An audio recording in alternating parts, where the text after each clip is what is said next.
Buenos días a todas y todos. A nombre del maestro Vicente de Jesús Esqueda Méndez, Procurador de los Derechos Humanos del Estado de Guanajuato, les extiendo un afectuoso saludo agradeciendo su asistencia a esta capacitación denominada La importancia de la primera infancia. Hago de su conocimiento que en el chat se les estará compartiendo un formato para la validación de asistencia. Asimismo, me permito recordarles que únicamente las personas que hayan registrado previamente en la plataforma su espacio podrán descargar una constancia una vez que hayan contestado su respectiva encuesta. También les recordamos colocar en su usuario el nombre completo, ya que la verificación del pase de lista se hace en distintos momentos. Finalmente, se les informa que después de los 10 primeros minutos de iniciada la presente capacitación, ya no se permitirá el ingreso a la plataforma. Acto continuo, me permitiré compartir una pequeña reseña curricular de nuestro ponente, el maestro Daniel Ponce Vázquez, quien es licenciado en Sociología por la Universidad Autónoma Metropolitana y cuenta con una maestría en Política y Gestión Pública por el ITESO en Guadalajara, Jalisco. Se ha desempeñado, entre otros cargos, como Director General de Educación en Derechos Humanos de la Comisión de Derechos Humanos del Distrito Federal, Director General Adjunto de Vinculación, Cultura y Formación del CONAPRED. También ha sido coordinador de vinculación, dependencias y órdenes de gobierno por la Secretaría Ejecutiva del Sistema Nacional de Protección Integral de Niñas, Niños y Adolescentes y desde enero del 2022 es coordinador de Niñez y Adolescencia en la Procuraduría de Derechos Humanos del Estado de Guanajuato. Sin más preámbulo, me permito dar el uso de la voz al maestro Daniel Ponce. Muchas gracias, muy buenos días tengan todas y todos ustedes. Gracias por su atención a este curso que hemos denominado La importancia de la primera infancia. Por supuesto, las y los invito a que puedan también hacer uso de los otros contenidos que la Procuraduría estará brindando a lo largo de estos meses, porque esto fortalece no solamente la visión introductoria que pudiéramos dar en este tema, sino otros elementos que ayudarán seguramente al desempeño de su función como servidoras y servidores públicos y también como actores de sociedad civil corresponsables en el cuidado y protección de los derechos de las niñas, niños y adolescentes. El tema que nos trae esta mañana se relaciona fundamentalmente con un tema nodal en el campo de la paz y los derechos humanos. Estamos convencidos desde la PRODEC, y eso ha sido parte de la orientación del procurador, de cómo parte preventiva, la parte formadora, la parte del cambio cultural puede fundamentalmente darse más en la arena de la parte educativa que en el tema casuístico de las quejas. Y no es que no tengan importancia, efectivamente la denuncia, seguramente la parte de llevar hasta las últimas consecuencias un caso, pero esa es la parte que nos va a permitir un cambio de la relación que tenemos el mundo adulto con el mundo de las niñas, los niños y los adolescentes. Culturalmente han sido invisibilizados y han sido colocados como objetos de protección cuando bien les ha ido, o como realmente objetos de propiedad de las familias o de los cuidadores, y por lo tanto creo que estamos en el umbral de lograr un cambio de fondo en la sociedad si logramos que la parte educativa transforme estas relaciones. El objetivo de esta sesión será que podamos reconocer la importancia de esta etapa de desarrollo en la vida de las personas, que sea denominado primera infancia. ¿Y cómo lo vamos a hacer? Vamos a identificar qué tipo de afectación en la vida de las niñas y los niños tiene cuando no se interviene desde el ámbito de lo familiar, de lo privado y de lo público. Y estas intervenciones tienen que ser reconocidas y tienen que ser trabajadas de manera mucho más articulada, mucho más coordinada entre los diferentes entes que tenemos la corresponsabilidad de velar por el ejercicio de los derechos en esta etapa de la vida, que es fundamental. Vamos a ver el peso que tiene, el enorme peso que tiene lo que hagamos o dejemos de hacer en esta etapa de la vida. Quisiera, y en esta parte, que hiciéramos una pequeña introspección e invitarles a que si tienen algún comentario, hagan uso del chat. Por el número que somos de personas, va a ser muy difícil que abramos el micrófono si estamos acercándonos ya, dijéramos, a las 200 personas de las 350 que se inscribieron. Seguramente todas y todos tenemos un recuerdo de cuando éramos más pequeños. ¿Es un recuerdo que es alegre o es triste? ¿Nos sentimos siempre protegidos, siempre queridos? ¿Nos arrullaban? ¿Nos cantaban canciones de pequeñas o de pequeños? ¿Alguna vez pasamos hambre o no había suficiente alimento en casa? ¿Pudimos jugar mucho?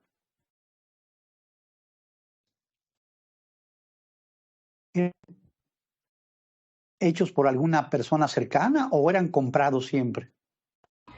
¿Cómo te trataba mamá, papá, algún familiar o persona cuidadora? ¿Lo recuerdas? ¿Cuál es cuando te vas a tu recuerdo más lejano o cuando tenías menos de 6 años de edad? Si hacías berrinche o te portabas mal, ¿cómo te castigaban? ¿Alguna vez te pegaron? ¿Por qué fue?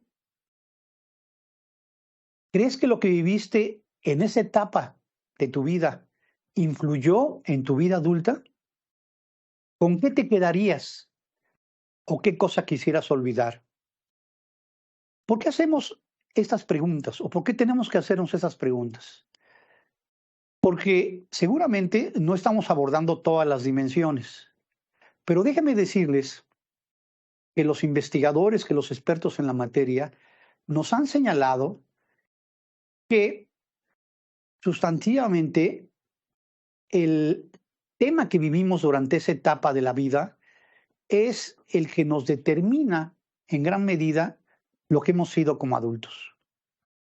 Si tuvimos, fíjense lo que dicen los expertos, si tuvimos arrullos, si tuvimos cariño de nuestros padres, aunque haya faltado un poco de alimento porque las cosas económicamente no iban bien, los niños tienen más chance de salir adelante, de desarrollar el potencial enorme que aquellos que pudieran haber tenido alimento y no tuvieron, desafortunadamente, alguien que los arrullara, que los cargara, que les besara, que les dijera que eran seres fantásticos. Hay una historia en Netflix que los voy a invitar a que si pueden verla, es con Friedman, con este famoso actor afro-norteamericano que se llama La historia de nosotros. Y el primer capítulo es un capítulo muy importante, fíjense. Relata la historia de un niño adoptado por una familia norteamericana, un niño rumano, que le tocó vivir en la época de Ceausescu, donde hubo una política artificial de que las familias tuvieran muchos hijos y muchos de estos niños eran abandonados en orfanatos. Y como el Estado tenía la obligación de cuidarlos, entre comillas, pues estaban llenos galerones enormes donde las personas cuidadoras, eran pocas para la cantidad de niños y niñas abandonados, les daban mamila, pero ya se imaginarán el escenario. No alcanzabas a tener suficientes pañales, había demasiados niños llorando y pues no alcanzabas ni había condiciones como para cargarlos. Y entonces él descubre en un video de UNICEF, y por cierto hay una investigación por este caso en el UNICEF, donde los niños están balanceándose solitos, ¿verdad? Y aparece en la escena en el programa televisivo y ellos preguntan, ¿por qué los niños están balanceando? Y les contestan los expertos, es que no tuvieron quien los arrullara y es un mecanismo compensatorio. La historia, para no hacerla más larga, este niño, después de que lo recogen alrededor de ya la edad escolar, empieza porque hay una escena ya posteriormente en la adolescencia de agresión brutal a la familia que lo adoptó. Y entonces empiezan a preguntarse por qué, si aquí tenía en los Estados Unidos las mejores condiciones, una familia de acogida, pasó esto. ¿En qué fallamos? Y entonces la investigación, que existe en UNICEF, el programa, relata cómo los aspectos de abandono, de falta de atención, de falta de cariño, de falta de arrullo, de falta de canto, no fueron sustituidos por otros mecanismos de cuidadores, de tal manera que no se generaran lesiones enormes en la parte cognitiva y en la parte relacional de los niños. Por eso es muy importante, ¿verdad? y ahí es donde efectivamente yo los invitaría a que hiciéramos estas preguntas, esta introspección nosotros mismos, porque tiene que ver con muchísimas cosas de nuestra vida y por supuesto de los niños y las niñas con los cuales nos relacionamos. En México, la primera infancia, y está definida normativamente, es la que va desde el nacimiento hasta cumplir antes de los 6 años. 5 años, 11 meses, 30 días es la primera infancia. Otros países han decidido extenderla hasta antes de cumplir los 8 años. Y ya vimos cómo estas experiencias, nos dice UNICEF, influyen significativamente para el futuro, para el proyecto presente y futuro de las niñas y los niños. En una investigación que me tocó participar, le pregunté a quien es una de las máximas expertas en nuestro país, que es Aranzazú Alonso, que es la coordinadora nacional del Pacto por la Primera Infancia, ¿por qué la primera infancia es un problema público y no solo individual de cada familia? O sea, ¿por qué no nos abocamos a que los papás, las mamás y los cuidadores tengan las herramientas y punto? Y el Estado, pues, no intervenir en la crianza de los chicos. Y entonces Aranzazú me dio 3 respuestas que me parece importante compartirlas con ustedes. Una, porque nos dice que las madres, los padres y los cuidadores no sabemos, porque seguramente no tenemos ese conocimiento especializado o no tenemos efectivamente la parte de la escolaridad, en donde nos dice que durante estos años se forman la arquitectura cerebral, los procesos metabólicos y las habilidades cognitivas y socioemocionales que son determinantes para el resto de la vida.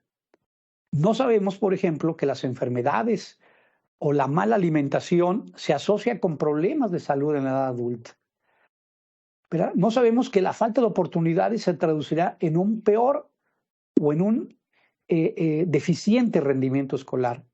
E inclusive, déjenme decirles que lo que se ha descubierto posteriormente, y lo vamos a abordar, que los problemas de sociabilización, los problemas de saber cómo enfrentar problemas de frustración desde las etapas tempranas y el saber cómo relacionarnos frente a los demás, se define en esta etapa. En pocas palabras, todos los temas que estamos viviendo de violencia al interior de los ámbitos escolares o en los ámbitos públicos tienen una raíz profunda en cómo estos niños y estas niñas fueron acompañados o adquirieron herramientas, estas habilidades socioemocionales para relacionarse con los demás e incluso salir adelante de situaciones adversas o de frustración. Dice Aranzazú también en su última lámina, y lo vamos a ver, que no sabemos que la pobreza en la primera infancia está relacionada con esto que se ha denominado por los expertos el círculo intergeneracional de la pobreza. Es decir, el tema de la pobreza afecta no solamente aspectos de bienes materiales, sino muchas veces la incapacidad que se tiene de que los padres, si se encuentran pues buscando, como se dice coloquialmente, la chuleta, el trabajo, no tienen tiempo y muchas veces delegan en los abuelos, en las abuelas, que con toda buena voluntad, pues es una generación intermedia que está efectivamente con otros elementos culturales donde la violencia puede estar más normalizada, etcétera, etcétera, ¿no? Por lo tanto, si entendemos que esto debe ser un tema de naturaleza pública, es decir, que el Estado debe intervenir porque las consecuencias de estos primeros años son tan importantes. Si en esas familias se vive estrés, carestía, violencia, abuso, los desenlaces tienen consecuencias en la economía, en el comportamiento social y en problemas agravados en el futuro. ¿Por qué tenemos los primeros lugares en obesidad infantil? Pues porque no se vieron desde la primera infancia. ¿Por qué tenemos problemas de comportamiento conflictivo en los centros educativos? ¿Por qué tenemos un crecimiento efectivamente de adolescentes en conflicto con la ley? Porque no los abordamos en la primera infancia. Así de simple fue el diálogo con Aranza. Y creo que tiene mucha razón y vamos a ver los argumentos contextuales y de investigación que hay al respecto. Primero, reconozcamos el peso y muchas veces el tema de visibilizar de qué tamaño es el problema nos ayudaría a entender, ¿no? En México, 1 de cada 3 personas son niñas y adolescentes. Y también tenemos que reconocer que aproximadamente hay tercios por cada grupo de edad. Estos que hemos definido en las etapas de desarrollo como primera infancia, la edad escolar y la edad de las adolescencias, ¿verdad? Entonces, aunque en el mapa demográfico de Guanajuato y otros estados, ya la población de la primera infancia está tendiendo a decrecer con respecto a las adolescencias, el grupo mayoritario en este momento en Guanajuato es el de las adolescencias. Es el grupo más grande poblacional en la historia de Guanajuato y no va a volver a repetirse porque la pirámide poblacional tiende a envejecer. Entonces, sin embargo, el peso es muy grande, ¿verdad? Estos alrededor de 13 millones de niñas y niños en el país significa efectivamente, como alguna vez uno de mis jefes dijo, ¿verdad? Ustedes lo deben conocer, que fue Ricardo Bucio, dijo, serán dijéramos, el 10, el 15% de la población, pero serán en el futuro el 100% de los habitantes de este país. Y creo que no le faltaba razón al señalar esa parte, porque este grupo de edad en un momento será efectivamente un grupo de edad que va a determinar muchos aspectos en la vida social, política, cultural, artística del país. Lo que hagamos o dejemos de hacer va a tener una repercusión en el corto, mediano y en el largo plazo. Por supuesto que hay datos que vamos a volver a reiterar varias veces, pero de estos niños, imagínense que si sumamos los niños que ya existían al inicio de la administración federal con los que nacerán durante el sexenio, hablamos de alrededor de 25 millones de niñas y niños que el Estado en su conjunto tiene la obligación o tuvo o está teniendo la obligación de atenderlos. De estos niños, en la primera infancia, el 52% en cifra bruta, vamos a regresar, viven en pobreza. Y si a esto lo colocamos lo que se denomina discriminación múltiple o interseccional, que no vamos a meternos en esa parte, pero que significa que varios factores están concentrados en esta niña. Si eres una niña indígena que vive con una discapacidad, bueno, aquí hay una cifra, dice el 78.5% de niños que hablan una lengua indígena son pobres, ¿verdad? Porque hay un factor de interseccionalidad que agrava. También nos dice las cifras que el 80% de los conocimientos requeridos en el nivel educativo no alcanzan estos niños. Esto significa que no hubo un buen comienzo, como dice la estrategia colombiana, un buen comienzo, ¿verdad? No existe las bases que nos permiten la educación inicial, ¿verdad? Y la cobertura para las cifras que se tenían en el 2020 era que la población preescolar por lo menos era del 48%. Ya no se diga efectivamente la educación inicial, que tiene cifras mucho más bajas, aunque ya es ley. Y que el 20% no tiene un desarrollo adecuado para la edad de la primera infancia. Simplemente el dato, 65% de los niños y niñas de esa edad no tienen acceso a cuentos infantiles. Simplemente ustedes recuerden, no es lo mismo. No es lo mismo que los coloquemos frente a un televisor o frente a un móvil. Además, hay que valorar el daño que puede hacer la exposición prolongada en su cerebro cuando están sustituyendo como nanas al desarrollo, sino lo que era abrir un libro en materia de fantasía, de desarrollo del pensamiento mucho más abstracto, y cómo esas narraciones que en algunas familias tuvimos el privilegio o que nos leyeran o proporcionarnos un libro, pues fue descubrir un mundo y ventanas al universo que muchos niños, ¿verdad? Que el 65% de los niños de este país no tienen. Entonces, démonos cuenta que esos factores van a tener un impacto no solamente en el campo educativo, en el campo de la lectura y escritura, que nos han señalado, ayer lo mencionaba uno de los expertos en la conferencia sobre calidad educativa.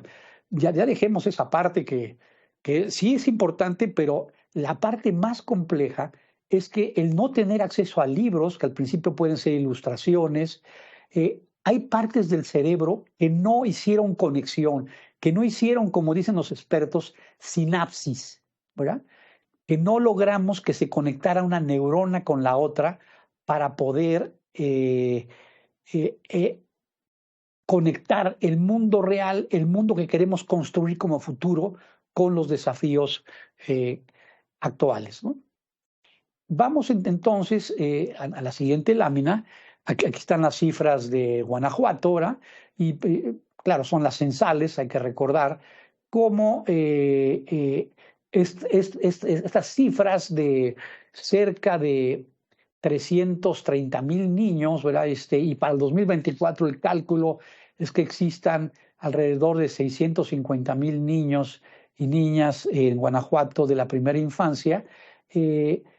Tiene un efecto sustantivo y muy relevante por el volumen. Hay que recordar que las casi 2 millones o ya seguramente a estas alturas del 2023, Guanajuato apareció en el censo con 1,965,000 niños y niñas y adolescentes. Hoy son más de 2 millones. Por este volumen hace que este estado tenga un peso enorme sobre la demografía del país. Es un dato relevante.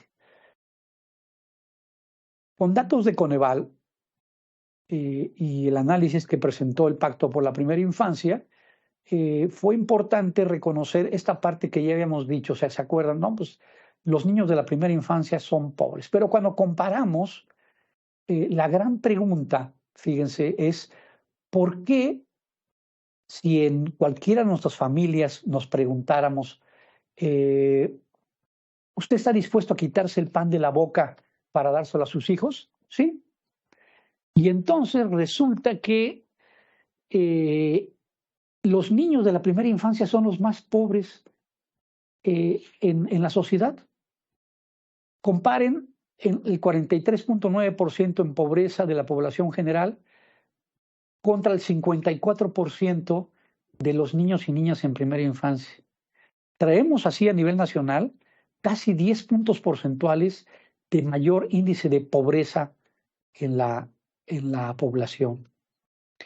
Y cuando hablamos de pobreza extrema, aunque se acorta la brecha, significa que el 8.5% de la población mexicana vive en pobreza y el 11.8% de los niños y niñas en primera infancia vive esa condición. Eso nos lleva a pensar una situación en la cual las brechas entre el mundo adulto y el mundo de los niños nos lleva a pensar que se distribuye de manera desigual al interior de las familias los recursos. Por una razón muy simple, e incluso por una razón que lleva a todo el grupo de población de niñas, niñas, adolescentes a tener otras condiciones. No hay un actor social detrás que se movilice, que exija, que demande el ejercicio de los derechos. Cuando somos adultos, hay que reconocer cómo el movimiento de las mujeres nos reclama todos los días, y no sin razón, el derecho a una vida libre de violencia. O ciertos grupos de población, como los grupos indígenas, que reclaman que efectivamente sus derechos sean protegidos. La gran pregunta que tenemos que hacernos es ¿por qué sucede este fenómeno al interior de la sociedad y de las familias?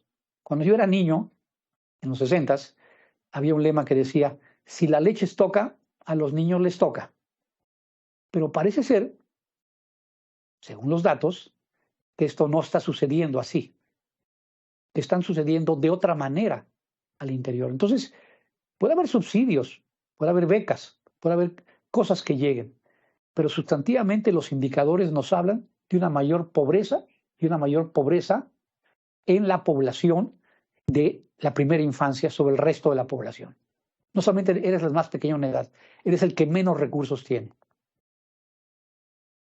Ya de por sí esta situación, imagínense el peso que tiene. Aquí están los datos hasta, dijéramos, entre 2018 y 2020, cómo este porcentaje de entidades donde los temas de pobreza, el porcentaje, y Guanajuato aparece con el 2.9% de este diferencial. Comparémonos con otras entidades, seguramente a lo mejor más pobres, más ricas, dijéramos, y el gran tema es que tenemos que poner un foco de atención sustantivo en esta parte sobre la pobreza en la primera infancia.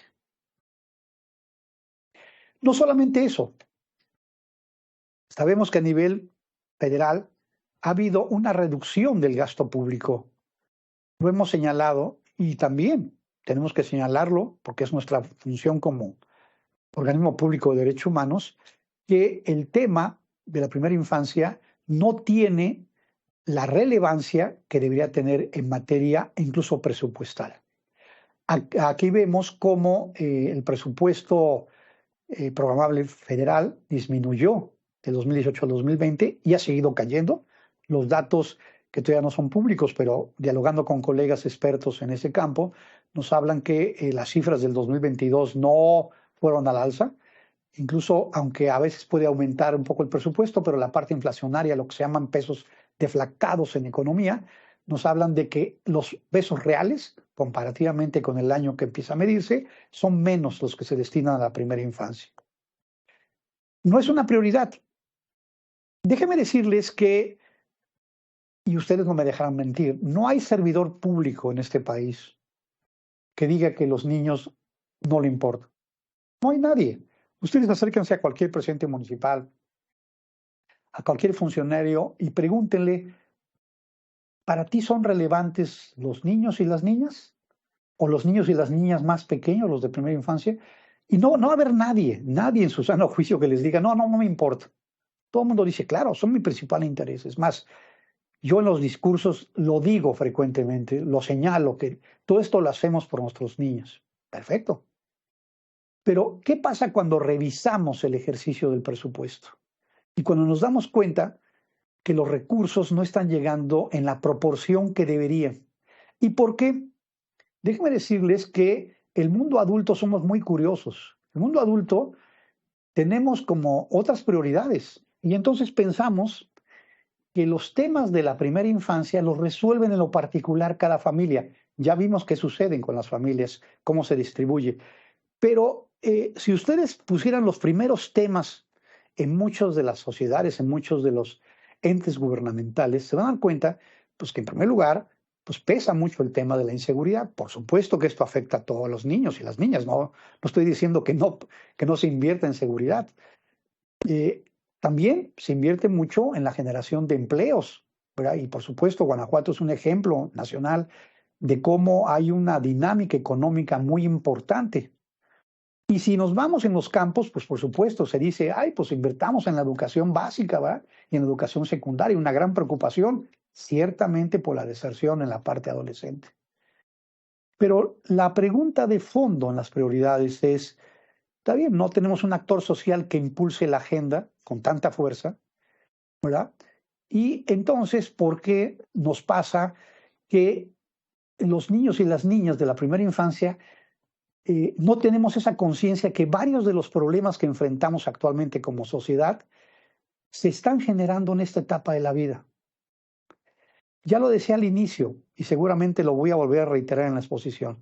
Si no tienes herramientas socioemocionales, si no tienes herramientas de contención, si no tienes herramientas de cuidado cariñoso y sensible, si no tienes herramientas de crianza positiva, yo diría con todo respeto, no solamente un curso, si no tienes las herramientas para enfrentar el tema de fondo, esos niños van a ser los niños problema en las escuelas y fuera de las escuelas, y son los chicos que vamos a enfrentar en las calles cuando por pobreza también o exclusión no tengan una oportunidad en la vida. Porque claro, sería estigmatizante decir los pobres son los delincuentes, y no funciona así. Estamos diciendo que hay carencias sociales, que hay carencias socioemocionales, que hay herramientas que se agravan con la pobreza, por supuesto, que es estructural, y que pueden efectivamente, está demostrado con los estudios que vamos a ver adelante, afectar el presente, el futuro de nuestro estado, de nuestro municipio, de nuestro país. ¿Verdad? Aquí están los datos, efectivamente, CONAPO sobre Guanajuato, ¿verdad?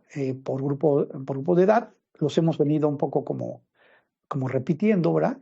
Y una cifra que aparece arriba en la lámina dice que del 2018 al 2020 la pobreza en la primera infancia se incrementó del 46.4 al 49.3.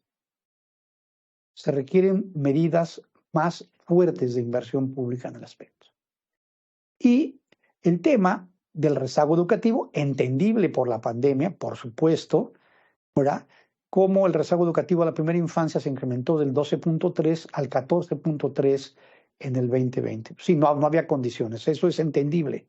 No vamos a hacer magia con esto, ¿verdad?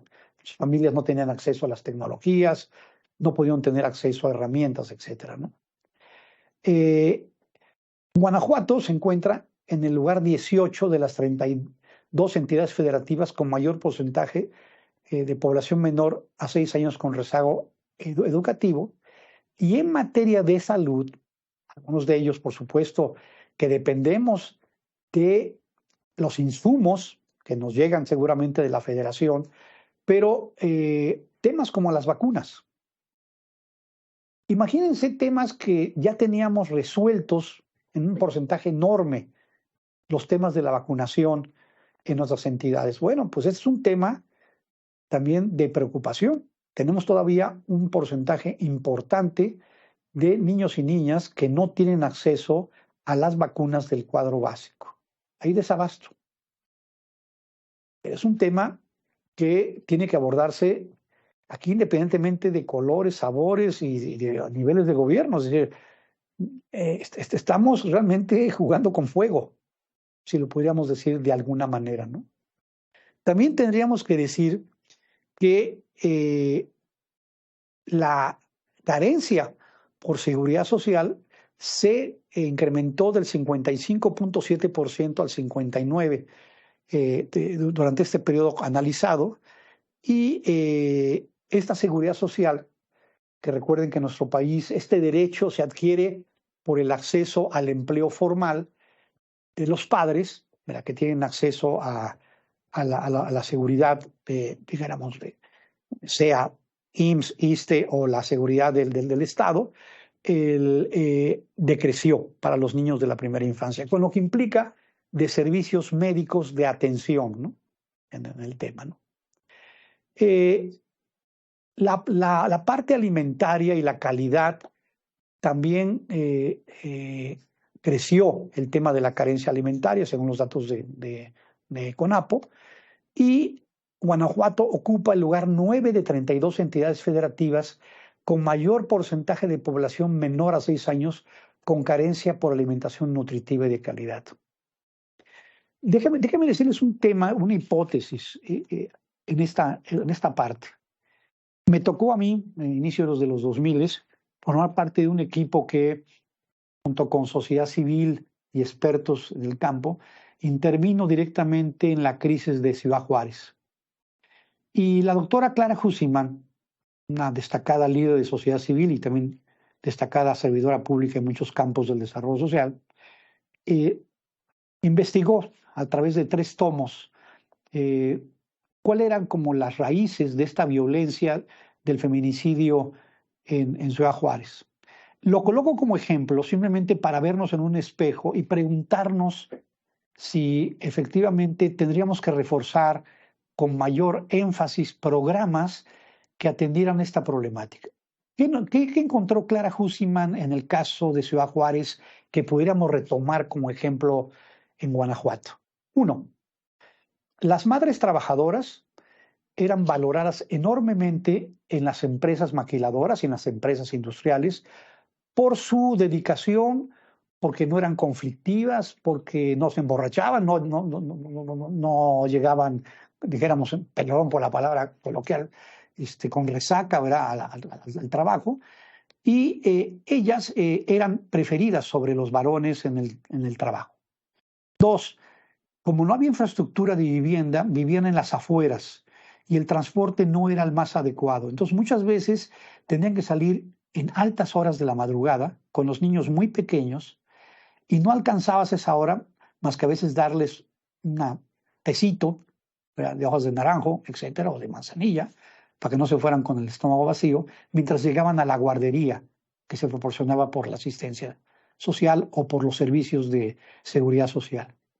Estos niños ahí pues, estaban cuidados, estaban protegidos por cuidadores y cuidadoras, y ahí recibían 2 alimentos. Y las madres regresaban alrededor de las 6 de la tarde de una jornada enorme y más el transporte. Y Clara Kuzman descubrió que muchas de ellas, toda su cultura culinaria se había modificado. ¿Cuál ollita de frijoles puesta para que al regresar hicieras un huevito con salsa, hicieras, no sé, los guisos que aprendiste en diferentes partes del país y que se concentraban en el caso juarense? Y las mamás empezaban a decir, ¿sabes qué, hijo? Vete por un refresco de cola a la esquina, para no hacer anuncio, o vete por unas sopas de esas instantáneas que nomás les pones agua caliente, o cómprate pan, que ya viene procesado. Y entonces empezó a descubrir que un aspecto fundamental es que empezó a generarse problemas de desnutrición grave porque cambiaron las costumbres y la cultura culinaria en muchas de las familias. No es que no supieran hacer las cosas, las aprendieron de sus madres y abuelas, sino que no había condiciones en las madres trabajadoras. Pero la respuesta no podía ser, pues regrésense a su casa, ¿no? Cumplan su rol histórico como mujeres para la crianza de los hijos y así se resuelve el problema. Creo que ahí estaríamos señalando un error grave porque un derecho que conculcas en un grupo de población afecta a otro. En este caso, la interrelación entre madres trabajadoras y niños.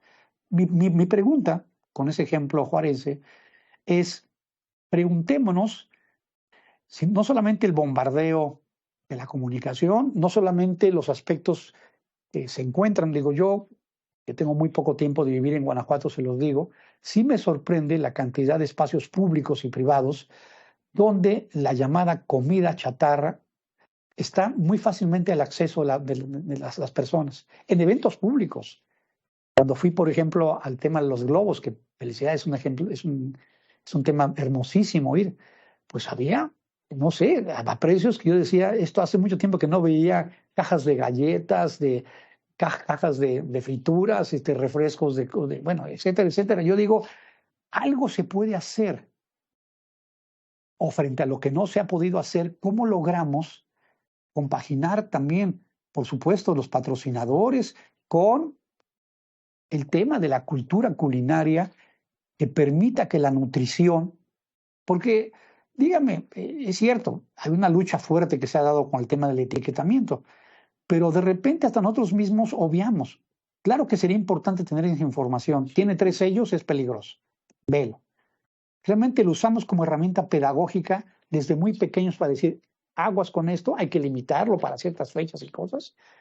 Pues no, cada vez consumimos más refrescos embotellados, cada vez más se suple la parte alimentaria por aspectos chatarra. Y yo creo que tenemos la obligación como adultos, y sobre todo en la primera infancia, de colocar mayores formas educativas de recuperar aspectos de la alimentación de esos niños y esas niñas. Las papillas naturales no procesadas, la leche materna, una gran lucha, los sustitutos, los sucedáneos, solamente cuando no hay condiciones. Las madres tienen en todos los centros de trabajo lactarios para poder cumplir esta función. Hay culturalmente e institucionalmente, bajo las normas de inclusión y de respeto a los derechos de estos niños, posibilidad que esos niños reciban la lactancia más allá de los 3 meses? Son preguntas de política pública, pero que se ven expresadas en las cifras que les estoy como señalando, ¿no? Por supuesto que también tenemos que revisar el tema de cómo la calidad, ¿verdad? Y los espacios de la vivienda se redujeron. Ya no solamente, imagínense que de por sí era un problema. Imagínense la parte de la pandemia. Con mis colegas de área siempre platicamos qué tanto el impacto socioemocional tuvo que ver también, o el comportamiento de muchos de estos chicos que ahora nos traen, ¿verdad? Espantados y preocupados y ocupados con el tema de retos virales, etcétera, tuvieron que ver con este aspecto de la calidad y los espacios en la vivienda, ¿verdad? Y por supuesto que es importante tomar en cuenta, porque si los aspectos de contención, los aspectos de hacinamiento, los aspectos de no haber tantos espacios para que los niños pequeños estén seguros y puedan socializar, va a repercutir en conductas como las que nos trae ocupados y preocupados. Bien,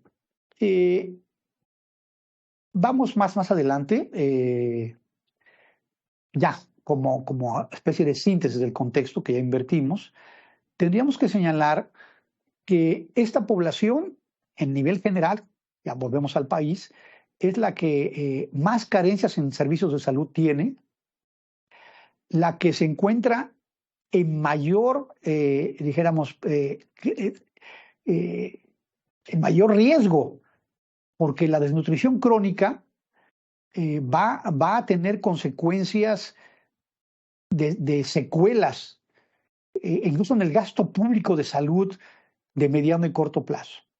Muchos de los temas que tienen que ver con la diabetes, que tienen que ver con el sobrepeso, con enfermedades cardíacas, etcétera, se están generando en esta etapa, ¿no? El 23% con anemia en el país, ¿verdad? Y solamente el 14.4%, nos dice la encuesta de salud del país, recibe, verá, a los 6 meses todavía lactancia materna. Es lo que referíamos que debería ser una política pública de mayor fuerza en todos lados. Y este tema de las vacunas. Yo tengo 3 primos que crecieron con polio por falta de vacuna. Pero eso era explicable en los 60, ¿no? No había. En ciertos municipios no había esta parte.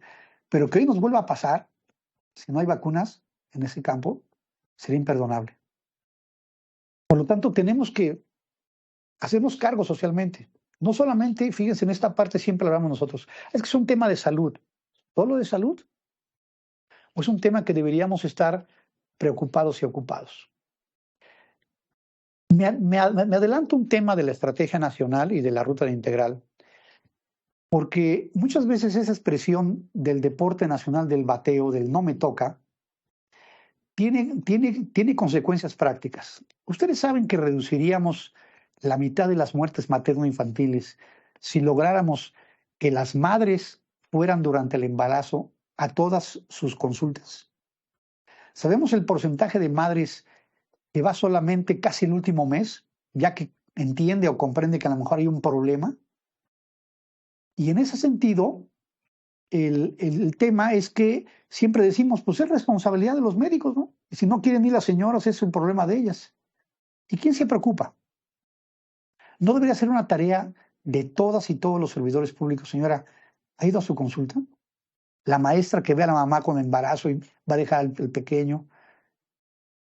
El sacerdote que está dando su misa los domingos y ve a la señora embarazada y dice, ¿cómo estás, hija? O hija, ¿ya fuiste a tu consulta? O sea, si todo el mundo hiciéramos nuestra chamba culturalmente, podríamos reducir la mitad de las muertes materno-infantiles. Oiga, es que esto tiene un alto costo. ¿Tiene un alto costo dar información? Ni siquiera nos cuesta presupuestalmente. Y tendríamos garantizado, si nos importa realmente este tema sustantivo de la vida y la vida de los chicos más pequeños, tendríamos ahí una oportunidad simple y sencilla. Esto que en su momento el CIPINA Nacional le llamó atajos. Este era un atajo. Lograr que todas las madres fueran a todas sus consultas durante todo el periodo de gestación. Reduciríamos la mitad la muerte materno-infantil en nuestro estado, en nuestro municipio, en nuestro país. último cuadro que aparece ahí y no deja de ser importante. No solamente el hacinamiento, sino los registros administrativos nos dicen cómo en el país se incrementaron los egresos hospitalarios por violencia. Este tema no es una percepción, no es un tema de percepción, no es una encuesta de percepción, son los registros hospitalarios. En el caso más global, recuerdo alguna vez en otra entidad del país que le comenté a un subsecretario de gobierno, oiga, ya detectó que este municipio trae un alto porcentaje, el más alto de porcentaje de egresos hospitalarios por lesiones en el grupo de los niños y las niñas y adolescentes. Me dijo, sí, es que es un municipio turístico y llegan adolescentes y como no hay control de las cervezas, beben.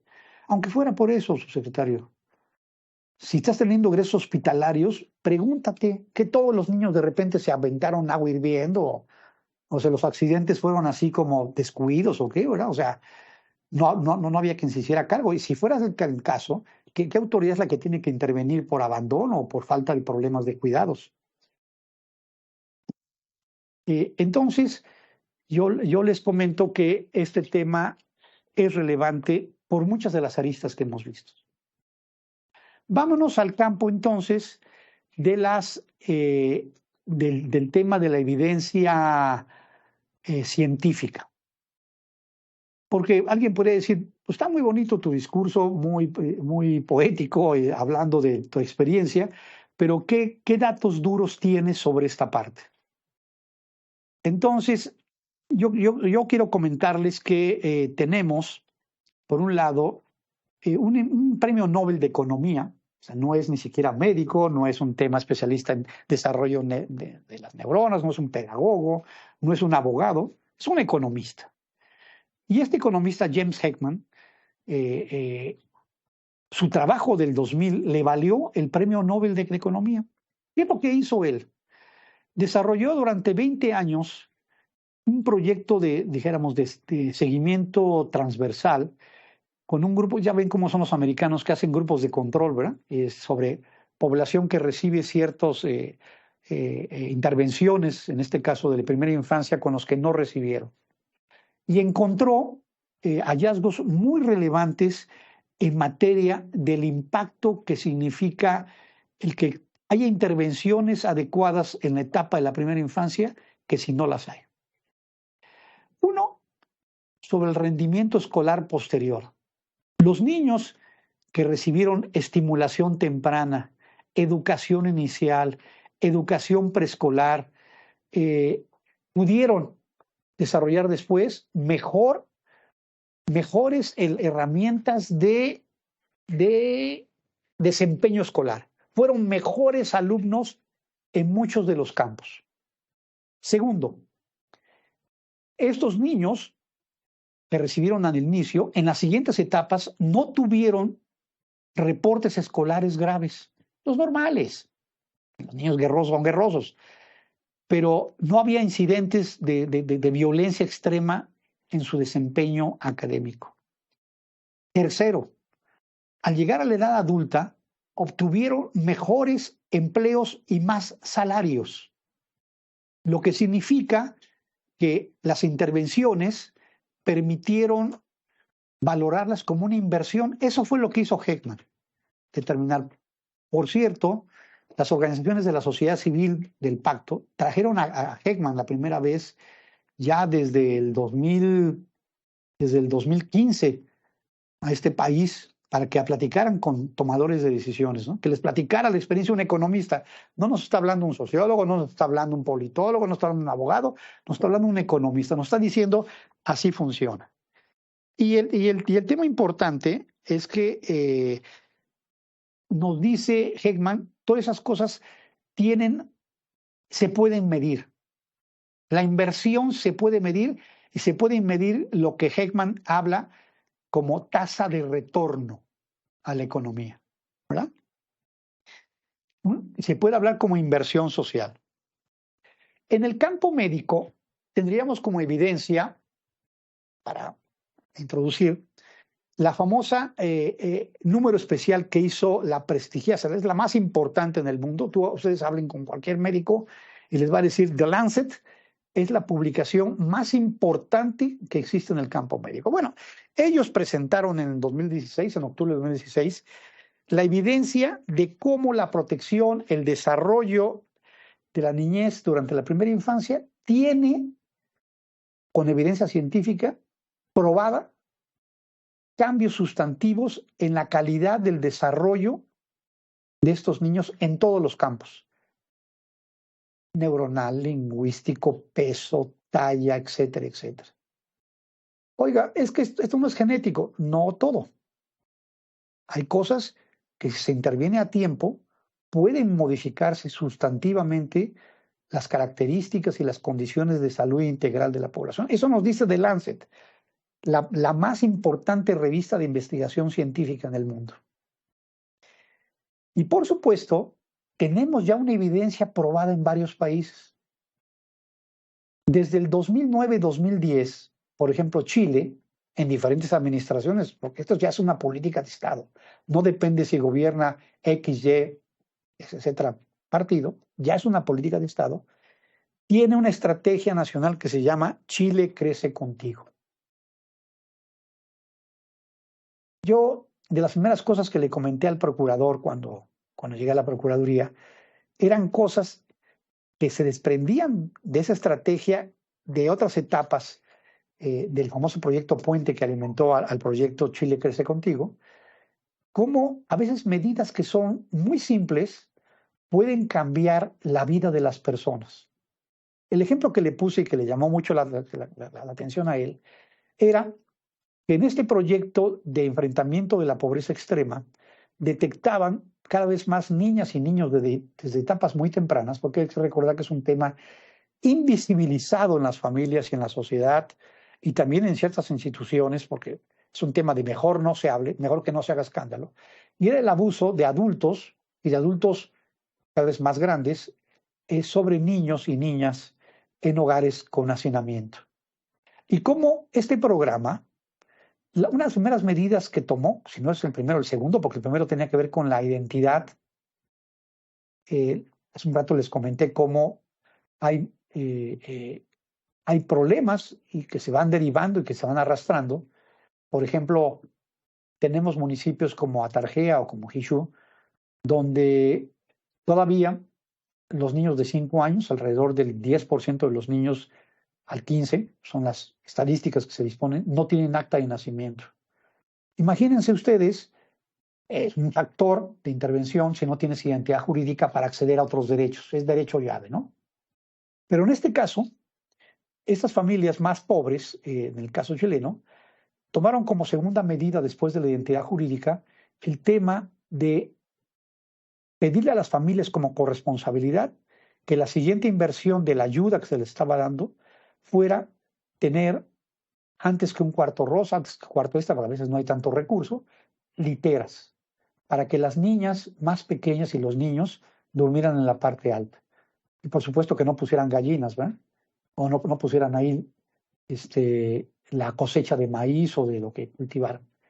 Pues eso redujo sustantivamente casi el 85% de los abusos de las niñas y los niños en el caso del proyecto. Está aprobado. O sea, tenemos evidencia concreta, evidencia internacional, evidencia de organismos internacionales, cómo una medida tan simple puede cambiar la vida de niñas y niños. Ahí está un caso, un ejemplo. Imagínense el impacto, el efecto del abuso en esas edades para tu vida emocional, para tu vida relacional, para tu vida de pareja, para la vida libre de violencia contra las mujeres. Preguntémonos si no, gran parte de los temas del feminicidio, gran parte de la violencia extrema, está generada en experiencias de abuso en la primera infancia y en la edad escolar o en la edad adolescente. Ahí está la explicación de las cosas. Por supuesto, hay otros países que llevan ya más de 12 años con estrategias, Uruguay y Colombia. Les comenté el caso colombiano de Cero a Siempre. Y también tenemos casos locales que desafortunadamente el problema en nuestro país es que muchas de las estrategias tienen vida efímera de 3 a 6 años. Se resetean las cosas, se tiran. Considera que hay otra fórmula, ¿no? Y aquí está muy probado. Lo que les quiero decir es que los estudios de economía, los estudios de salud, los estudios de política pública nos hablan de que tiene efectos concretos. Chile, México tiene una tasa de mortalidad infantil temprana, esas que se dan durante el primer año que decía, que Chile tenía hace 10 años. No estamos hablando de un país desarrollado como los Estados Unidos, Europa, ¿no? Es un país cercano a nosotros. ¿A qué se debe? A que tienen una estrategia consolidada de Estado en esa materia. Entonces, ese es un elemento que es realmente sustantivo para entender cómo lo que tenemos hay que echarlo a andar, fundamentalmente. Los datos que Lancet también arrojó es como desde antes del nacimiento, esta parte, y por eso las estrategias que hemos mencionado hablan desde el periodo de gestación, como que ahí hay que garantizar, pues desde que la madre no sufra violencia, que vaya a sus consultas, que esté bien alimentada, porque el cerebro se ve influenciado por la salud, la nutrición y el entorno de las madres embarazadas. Si tienen entornos tóxicos, si no se alimentan bien, si son las que menos se alimentan, las cosas van a afectarse. Anécdota, perdón por usarlas, a veces te da unos. Mi hija es ginecóloga, trabajó en algunos hospitales de la Ciudad de México, sobre todo en las zonas más pobres, en Iztapalapa, esas partes donde. Y de repente encontraba en las consultas gente así. Bueno, también trabajó en Chiapas, por cierto, en la zona central. Y me decía, papá, no puedes imaginarte que las madres embarazadas tienen un rol que no es de cuidado, como uno se imagina. Primero, oiga, ¿por qué viene tan agotada? No, pues es que yo duermo en el suelo. ¿Cómo en el suelo? Es que tenemos una sola cama. Entonces mi marido que trabaja llega cansado y agotado y como es el que provee, pues entonces el que le toca la cama. Oiga, usted está embarazada, pues no importa, porque él es el que trabaja, tiene que descansar. O sea que tienen a veces condiciones, algunas familias, de mucha carencia y de mucho maltrato a la mujer embarazada. Dos, oiga, ya fue el parto, ¿cuándo me la regresa? ¿Cómo cuándo se la regresa? ¿Se puede quedar 2 días aquí en el hospital? No, ¿quién hace la comida? O sea, dinámicas en esta lógica de maltrato a las mujeres embarazadas. Entonces imagínense la afectación en el desarrollo de esos niños. Eso está medido, eso se lee en Lancet, eso se ve en los ejemplos después en el desarrollo. Y este niño, ¿por qué no? Tiene problemas de lectoescritura. Bueno, ahí están las raíces. Yo no quiero que nos volvamos todos y todas de repente ahora expertos en neurociencia, pero mínimo decir, aquí hay evidencia que se puede contrastar con los métodos y las formas en que se trata este tema, ¿no? Por supuesto que después del nacimiento el cerebro sigue desarrollándose y genera células e inicia el proceso que es el más complejo, que es el de conectarlas.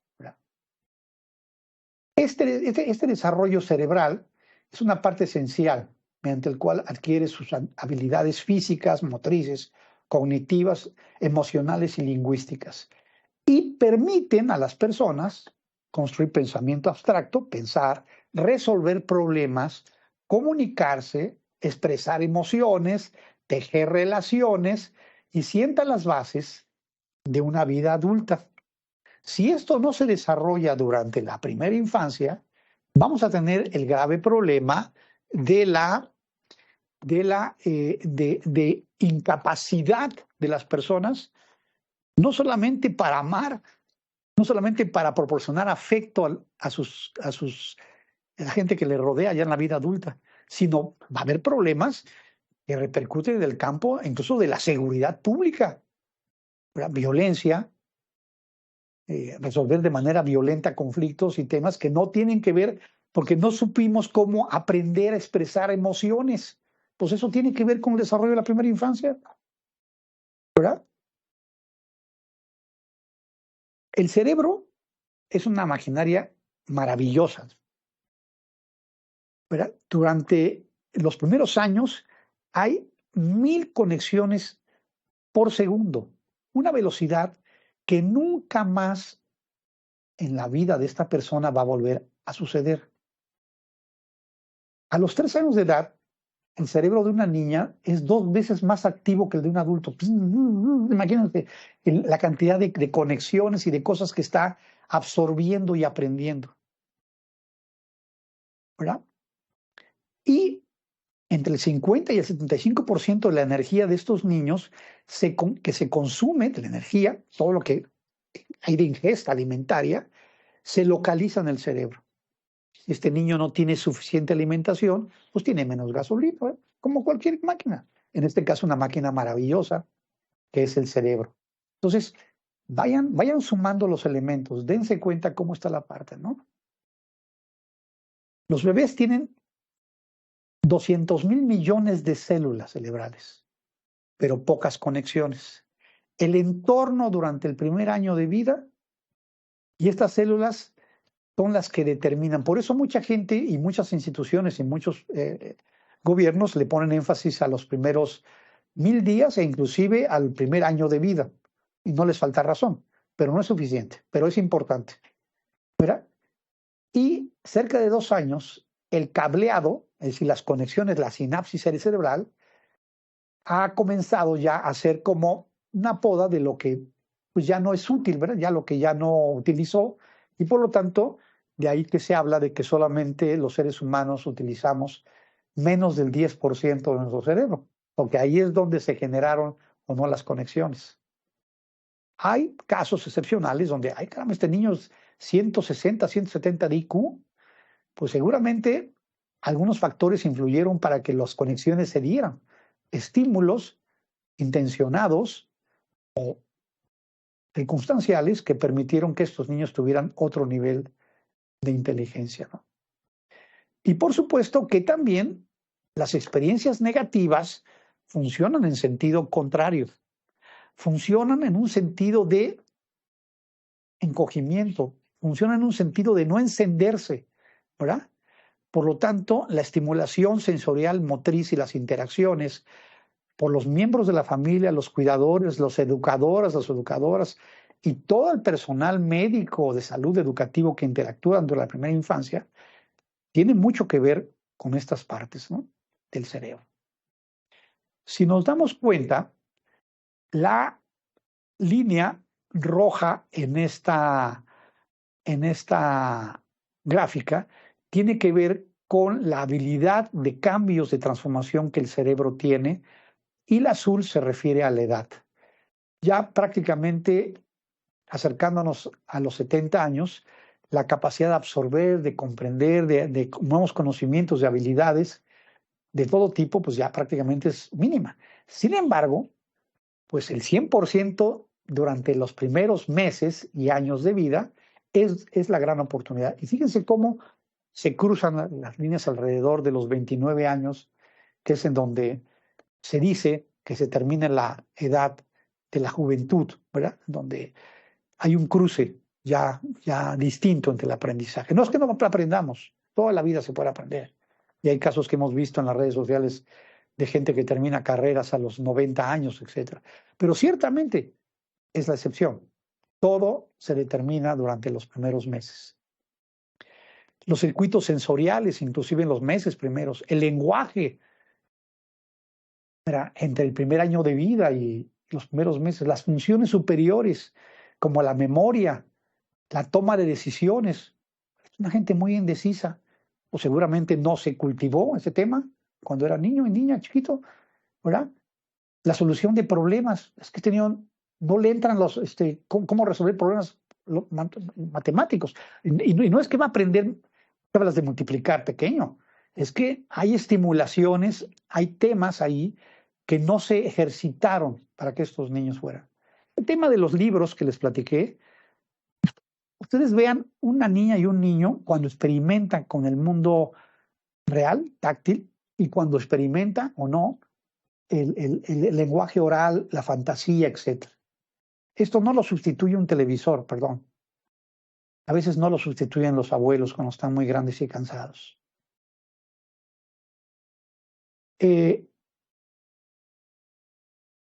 Por supuesto que las experiencias negativas van a afectar, van a contaminar, van a impedir que la velocidad de las conexiones y sobre todo este tema es como cuando hay un árbol que va a crecer y cuando está pequeño, si no se le da cuidado, cariño, hasta las plantas.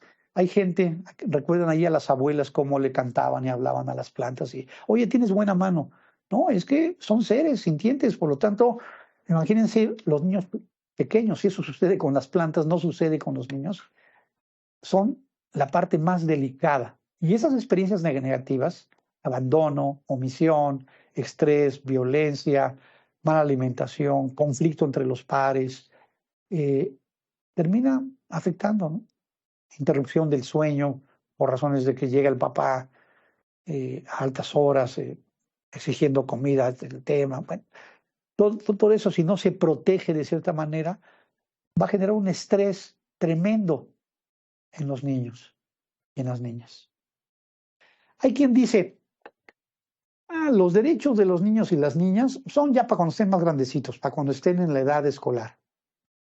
Y lo que tenemos que reiterar es que, no, los niños y las niñas de la primera infancia, de acuerdo a su nivel de desarrollo y autonomía progresiva, tienen derecho a todos los derechos. Nada más que hay que encontrar cómo traducimos estos derechos a esa edad, ¿verdad? Si yo digo derecho al descanso y al esparcimiento, pues ¿qué significa para niños y niñas de la primera infancia? A vivir en condiciones de bienestar y un sano desarrollo integral, ¿qué significa ese derecho a esa edad? A vivir en familia.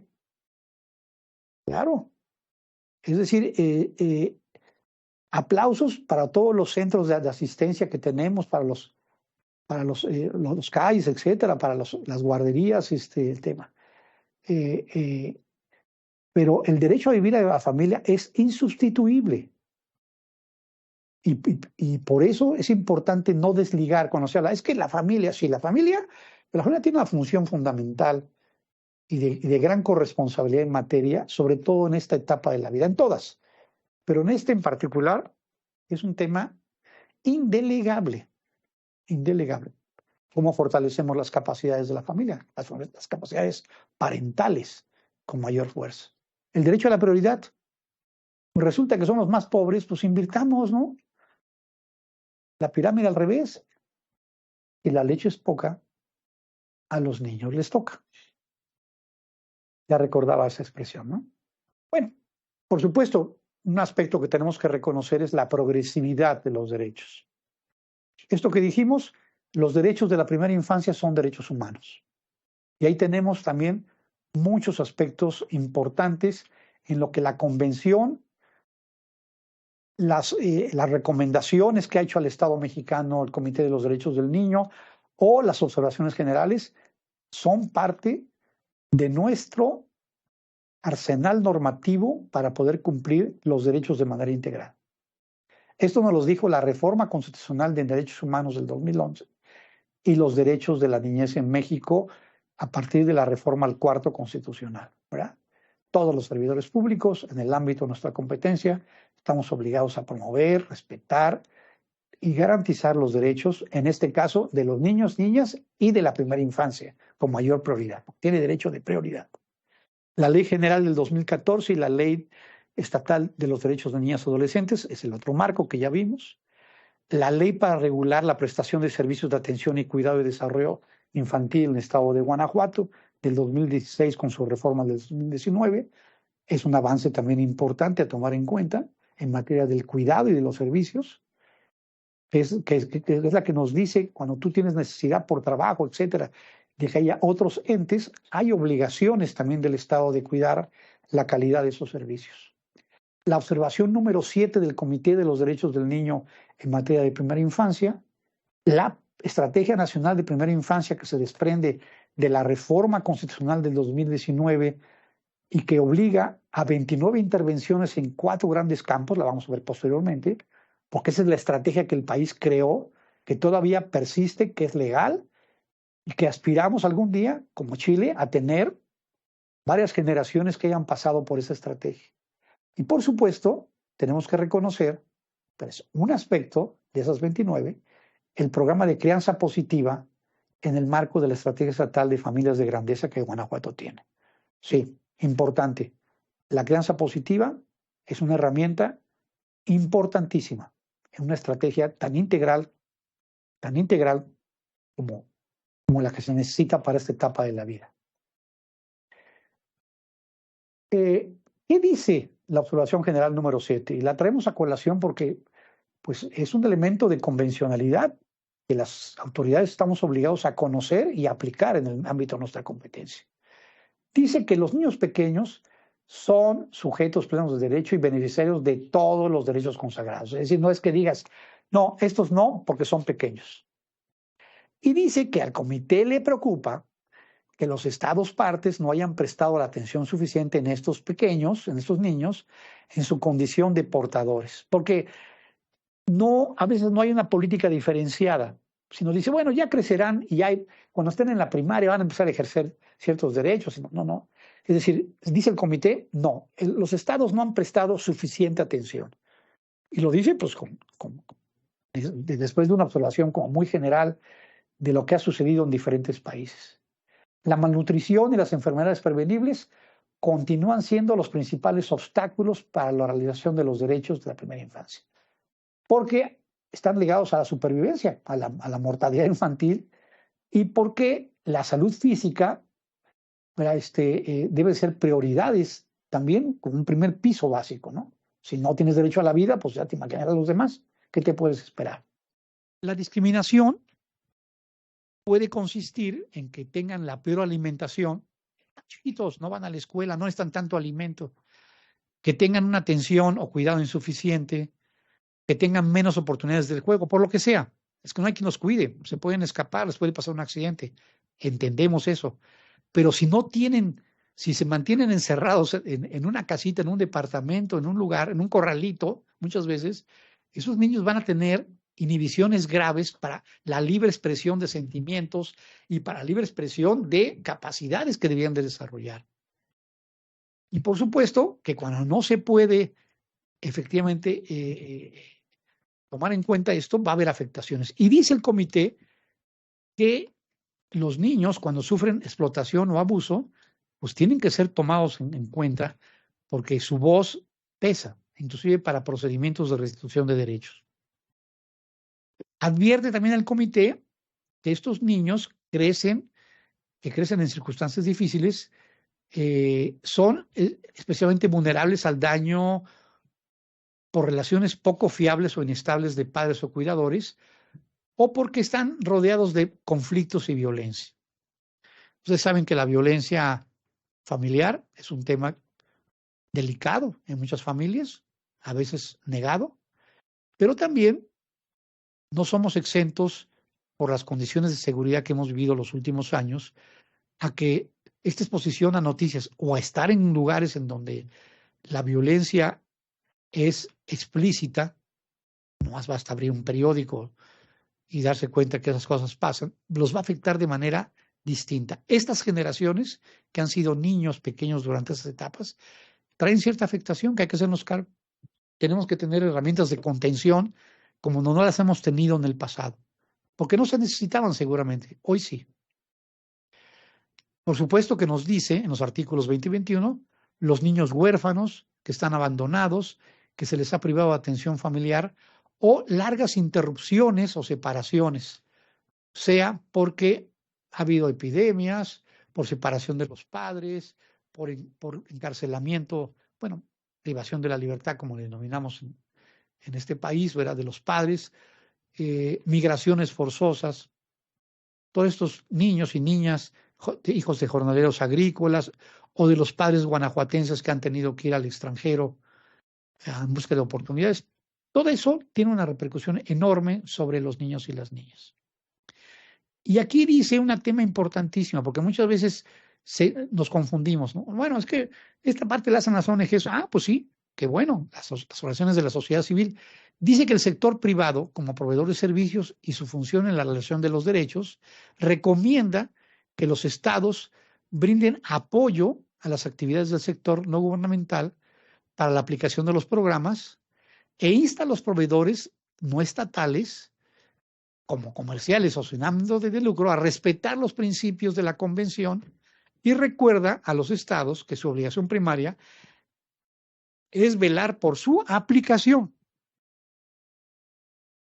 Es decir, claro, imposible, el Estado no lo puede todo, pero si recurres a ciertos servicios con organizaciones civiles o sector privado, tu obligación es tener programas de seguimiento para que la calidad de esos servicios, para que el respeto a los derechos y servicios no se pierda. La observación 18 del comité, que no es la 7 que estamos viendo, dice que los privados, los padres, madres y cuidadores, la sociedad en su conjunto, somos corresponsables en el ejercicio de los derechos. Por lo tanto, los profesionales también que trabajan con estos niños más pequeños en los sectores públicos y privados deben contar con la preparación profunda y también dice que deben contar con la remuneración. Déjame decirles el tema que atravesamos. En muchos lugares, si hay una guardería, no buscamos al mejor profesional, decimos, ¿a quién le gustan los niños? Ah, pues yo tengo una comadre que no terminó la secundaria, pero le encantan los niños. Pues, qué buen corazón, pero es tan delicada esta etapa que no basta con querer a los niños y ser buena onda con los niños. Es que les gustan muchísimo, porque se puede cometer una cosa que los expertos, había una jefa mía, Ceci Loría en paz descanse, que decía iatrogenia social, Daniel, iatrogenia social. Y era, haces un mal diagnóstico de lo que le está pasando al niño, tienes un mal pronóstico y recetas mal las cosas, por lo tanto, agravas el problema en lugar de resolverlo. Iatrogenia social le llamaba. Ceci era psicóloga. Entonces, el tema es que muchas veces, a diferencia de los países desarrollados, déjenme decirles, que los mejores cuadros en la etapa de educación en los nórdicos, los mejores cuadros y mejor pagados están en la educación inicial. Y aquí tenemos un poco al revés. Nuestra aspiración es ser docentes de la media superior, de la superior, y ahí pagan bien, ahí reconocen, y en cambio, pues a ver, las que no tuvieron, como quien dice, vocación o algo que hacer, o las personas que no son tan profesionales, y eso no puede suceder, perdón. Y perdón si lo que estoy diciendo suena rudo. No estoy negando que este trabajo no requiera vocación. Quien trabaja con niños tiene que tener vocación, tiene que tener amor a ellos a fuerza. Tiene que incluso trabajarse a sí mismo con ayuda profesional para que todos estos problemas que tuvimos nosotros, que fuimos educados con el paradigma de la chancla voladora, no afecte a los niños, ¿verdad? Pero ciertamente el Estado tiene que fortalecer esas capacidades, tiene que fortalecer la profesionalización y tiene que generar mejores condiciones de vida, porque estamos colocando la parte más delicada en manos de ellos y de ellas. Pero es un tema que nos rebasa como individuos en lo particular, es un tema estructural. Darnos cuenta cómo tenemos las prioridades dentro de la parte formativa. Y hasta que no resolvamos este tema de fondo, hay una tercera reforma que está incumplida en el país, derivada de la reforma del 2019, que dijo una estrategia para reformar las normales del país de fondo. Está incumplida. El Estado no ha cumplido, el Estado mexicano me refiero, con esta responsabilidad de fondo. Bueno, ya vimos el tema de complementar, ¿no? Y que debemos, en los derechos del niño y el interés superior en los servicios que no reemplazan al Estado, es lo que dicen, ¿no? Por supuesto que también hay un tema cultural de fondo, que no es un tema de decreto, ni es un tema como para rasgarnos las vestiduras, pero sí cada vez más ir como confrontando de manera, como diálogo de saberes, porque claro, alguien puede decirme, no, es que las costumbres de los pueblos indígenas, no es que las costumbres de la gente que viene de fuera, no es que las costumbres de nuestras abuelas, bueno, nuestras familias, ¿cómo eran las costumbres? El reconocerlas, en ponerlas en explícito ayuda. Hace 8 meses nació mi nieta y yo recuerdo que lo primero que hablé con mi esposa fue, mira, Sari, tenemos que ser muy cuidadosos ahora y incluso ser más congruentes con el tema de cómo nos relacionamos con nuestra nuera sobre temas que a veces vemos, porque uno, ya saben cómo es esta cosa, se mete con la nuera, ya terminó de pleito, ¿no? O sea, ¿cuándo quiere que veamos a la chica, a la nena? ¿Cuándo podemos? Y las cosas que veamos, pues cómo las comunicamos o externamos algún punto de vista, no quiere decir que no. Porque es una generación ciertamente más preparada, pero no dejamos de ser seres sociales, culturalmente formados por familias, ¿no? Hay unos ejemplos ahí en pantalla, ¿no? Desde el debate sobre los niños envueltos como tamalitos que traen nuestras indígenas en la espalda, que claro, muchos expertos dicen, claro, les da una seguridad enorme, están protegidos por la madre todo el tiempo. Sí, pero no desarrollan habilidades psicomotrices, ¿verdad? Están ahí envueltos como tamalitos, ¿verdad? Hasta las expresiones, incluso ideológicas, vamos a decirlo así, de gran cantidad de familias que ahora dice, no, pues yo no los vacuno y me canso, porque son míos, así que a mí no los vacuno, ¿no? Y háganle como quieran. E incluso se buscan formas para obtener certificados que no son correctos, ¿no? Porque en internet leí que hay deformaciones y que hay problemas de salud. Y digo, todas, por supuesto que la medicina, nunca hay una medicina que no tenga ciertos efectos secundarios, todas. La aspirina que nos tomamos, el dolor de cabeza, todas. Pero hombre, su superior es evitar cosas que puedan ser hasta de salud pública, ¿no? Una epidemia. ¿Verdad? Ustedes recordarán en la etapa que vivimos, incluso de COVID, de gente que decía, eso es una invención, ¿verdad? La inventó un señor ahí en Estados Unidos que controla el Internet y por lo tanto no existe, ¿no? Y tracatrán, ¿verdad? Una especie de... Y esto se resuelve con los detentes, ¿verdad? Pácatelas, tampoco funcionó. Entonces, ahí hay un debate que tenemos que reconocer, porque está muy bien la ciencia, pero incluso hasta los que leímos el doctor Spock, tan famoso en los 50 hasta los 80, cuando me tocó tener a mis hijos en primera infancia, ¿verdad? Nos daban de regalo en los baby showers el doctor Spock, léanlo. Y ahí venían todas las fórmulas, todo lo que había que hacer, si lloraba, si se rozaba, si le salían los dientes, póngale coñac en los dientes, póngale tequila, o sea, todas esas cosas que están en las familias. Tenemos también que reconocer esas costumbres, qué tanto favorecen o no el desarrollo. Y cuando uno toca esos temas, es muy complejo, porque imagínense un médico que le diga a la señora que va a la consulta, oiga señora, que duerma de ladito, el tema, ¿cómo se le ocurre, no? Y hay veces que con la mejor intención se hacen programas. Recuerdo, no hace mucho, que cuando se toman parcialmente, en el caso de la sociedad sueca, cada vez que nacía un niño, le entregaban un kit, era una cajita de cartón con ciertos aditamentos e incluso manuales para que los niños pudieran estar como colecho. ¿Saben qué es el colecho? Es una especie de cuna que se acerca a la cama cuando nacen los niños. Bueno, en cierto estado, la República, cierta entidad, dieron cajas de cartón y las familias se enojaron con razón porque no explican. Aquí está su kit. ¿Qué mijos de segunda o qué para darle cartón? Si no es un perro, si no es un gato para que duerman en una caja de cartón. Pues no se le explicaba decir, oigan, fíjense que esta cosa se nos ocurrió porque los nórdicos daban una caja de cartón. Bueno, también la adecuación cultural de las medidas, ¿no? Digo, parece de broma, pero pues sí, qué ocurrencia de dar una caja de cartón sin explicar además otras herramientas así sueltas, porque era más sencillo, ¿no? Cualquiera diría, hombre, esto es una codez enorme y una falta de respeto a las familias. Bueno, todas las costumbres tienen que ver también con el modelo de desarrollo y el aprendizaje que la ciencia va dando, pero tenemos que dialogar interculturalmente con esas costumbres.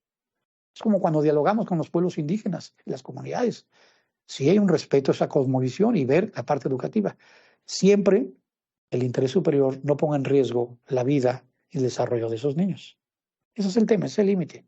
Por supuesto, el amor a la tierra, a la naturaleza, a sus deidades, a todo el tema. Tenemos que ser muy respetuosos a su lengua, cómo se dicen las cosas, los cantos, los arrullos en la lengua indígena. Pero esas costumbres han pasado de generación en generación y tienen que ver con el desarrollo nuestro. Bien, como verán, es un tema complejo. Vamos a entrar a la Estrategia Nacional de Primera Infancia. Ya tengo que meter un poco de velocidad porque esto meritaría un curso en sí mismo.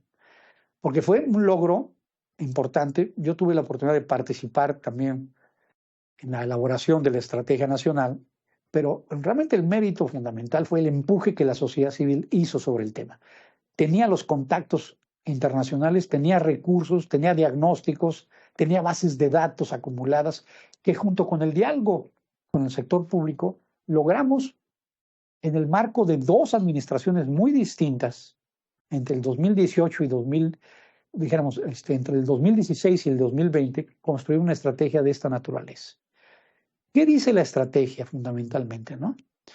Uno, que la niñez no puede colocarse en discurso de futuro postergable, que con mucha frecuencia se observa. Los niños son el futuro de Guanajuato, no, son el presente porque hay que hacer cosas ahora, si no el futuro va a ser nada. Todo se coloca como pateando los problemas al futuro. Los problemas que no se previenen no se atienden, solo se agravan y en muchos casos son irresolubles. Los temas que enfrentamos como sociedad actualmente son fruto o de la invisibilidad, o de la inacción, o de la postergación en la atención a la primera infancia en todo el país. Eso, los ejemplos que pusimos, creo que queda claro. La obesidad, el bajo rendimiento escolar, la violencia entre pares, el conflicto adolescente y juvenil con la ley, las bajas habilidades para resolver de manera no violenta los conflictos, la falta de habilidades para la vida, tener un proyecto en la vida, la no resiliencia, la anomia, estos problemas que estamos teniendo ahora de los en internet, de los famosos que mencioné al inicio, ¿no? Bueno, del consumo de estas pastillas para no dormir y esos ejemplos que estamos enfrentando como sociedad. Y es la falta de estas habilidades tiene que ver con anomia, pérdida de sentidos. O sea, ¿qué es lo que está detrás? Lo que estamos ofreciendo como sociedad adulta no está garantizando, pero eso tiene que ver desde el inicio. ¿Qué hicimos desde el inicio con los más pequeños para que estas intervenciones fueran efectivas e integrales, no sueltas, no acciones buenas, pero sueltas, desconectadas entre sí? Heckman, ya lo había dicho, pero ahora el Banco Mundial nos los dice con más fuerza en su informe del 2018, cada dólar que se invierta en esta etapa de la vida, puede haber un retorno entre 6 y 17 dólares. Significa que el Estado no va a tener que gastar tanto dinero en el futuro porque ya lo invirtió antes.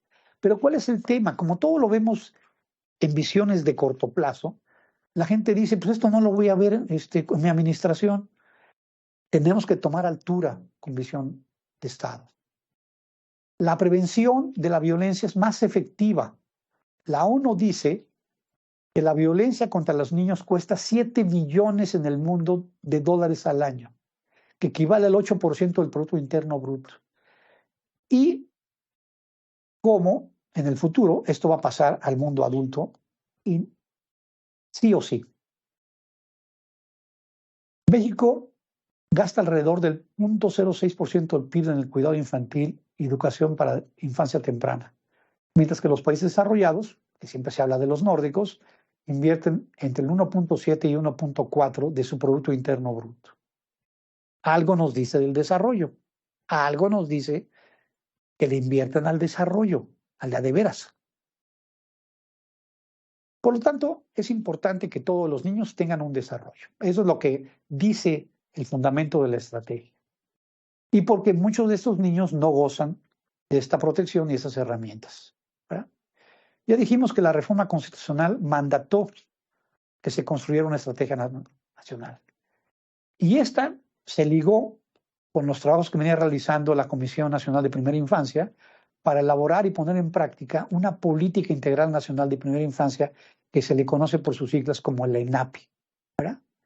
Y el aspecto más importante es medirse contra estas primeras 29 intervenciones que son básicas, porque en realidad cada vez que teníamos una discusión, los expertos nos decían, es que esto son más de 100 intervenciones, sí, pero garanticemos las 29 primeras y luego nos vamos por las 100 que debería haber. Si vamos por las 29 estaríamos como de gana. Aquí tenemos como la triada que nos debería ayudar. ¿Qué dice la estrategia nacional? Hay un marco teórico que hay que estudiar, que lo elaboró la OMS y lo elaboró UNICEF, que se llama Marco del Cuidado Cariñoso y Sensible. en varios componentes. Está la ruta de atención, la ruta integral de atenciones que desarrolla la estrategia. Y está la Agenda 2030, que por lo menos en 6 de sus componentes, si no se invierte en primera infancia, no vamos a alcanzar los logros de esa Agenda 2030. Está aprobado, probadísimo. ¿Qué dice el cuidado cariñoso sensible de la OMS, de la Organización Mundial de la Salud y UNICEF? Nos dice un mapa de acción para implementar políticas y entrega de servicios que, apoyados en evidencia, pueda apoyar a padres, madres y otros cuidadores con el cuidado cariñoso y sensible de los más pequeños en las comunidades. 5 campos: buena salud, nutrición adecuada, atención receptiva, escucha, protección y seguridad, y oportunidades para el aprendizaje temprano. Esto que hablábamos de los juguetes, esto que hablábamos de sentirse protegidos, sentirse escuchados, tomados en cuenta, comer adecuadamente y estar sanos, ¿verdad? Tener sus consultas, sus vacunas, todo el tema. Si a diferencia de eso tenemos un estrés permanente, los chicos están absorbiendo todo el estrés, pues las neuronas no crecen las conexiones, crecen así como los tallitos que surgen todos un viento y se mueren esas plantitas. Pues aquí igual vean como las conexiones de una célula con conexiones normales, y cuando se afecta por el estrés tóxico, efectivamente en el hipocampo, ¿no? Médicamente hablando. Aquí están con imágenes fuertes. Lancet, ¿se acuerdan que Lancet es la publicación más importante en la materia? Cómo están encendidos en una parte de la pantalla con rojo todos los aspectos que tienen que ver con las conexiones, y del otro lado, cuando hay abuso, cuando hay estrés tóxico, no hay conexiones. Los niños absorben como esponjas la violencia, las malas palabras, los malos tratos, las carencias, todo, absolutamente todo.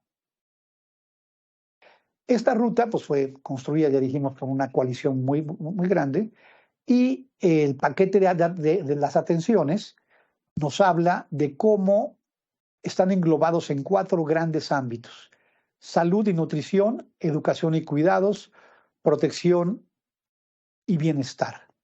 Estas 4 dimensiones están dirigidas, fíjense, a cada mujer, hombre o adolescente en edad reproductiva, porque dijimos que antes del nacimiento hay que tomar acciones en la materia de cuidado, atenciones dirigidas a cada mujer embarazada, a cada hombre próximo a ser padre, para que sea una persona significativa como agente educativo primario, y a las personas que van a ser cuidadoras, y las atenciones dirigidas a cada niño, en 5 etapas: pregestación, embarazo, nacimiento y primer mes de vida, que es donde se da la mortalidad más grande, de 1 a 3 años y de 3 a 5 años.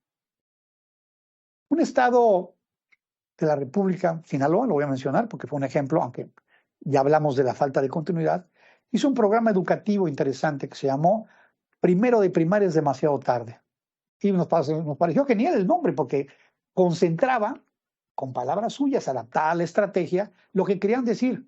Lo que hagas a partir de primero de primaria ya es demasiado tarde. El 80% de las oportunidades se te fueron. Vas a jugar con el 20%.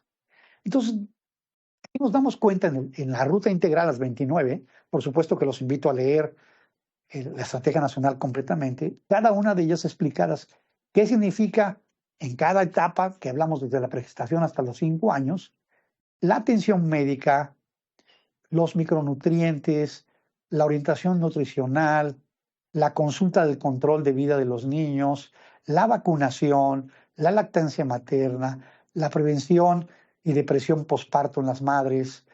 Hay etapas muy complejas de muerte infantil si no se atiende el posparto, ¿no?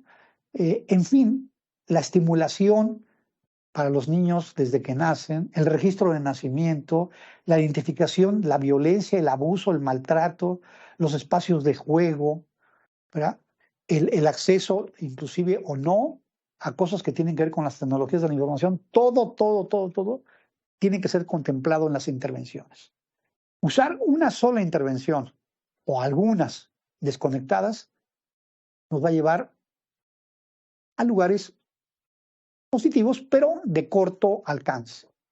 Una estrategia integral es eso, es pongamos a funcionar, como decíamos mi generación, ecualicemos mejor todas, donde esté bajo el volumen en el Estado, subámoslo, donde falten más recursos, pongámoslos. Es un tema fundamental en materia de derechos.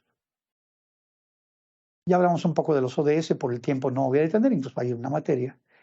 Este dibujo que está al lado, tuvimos un encuentro internacional en el 2019, se formó un acuerdo regional y esas caricaturas las hacían comunicadores con los resultados de los grupos de trabajo, ¿no?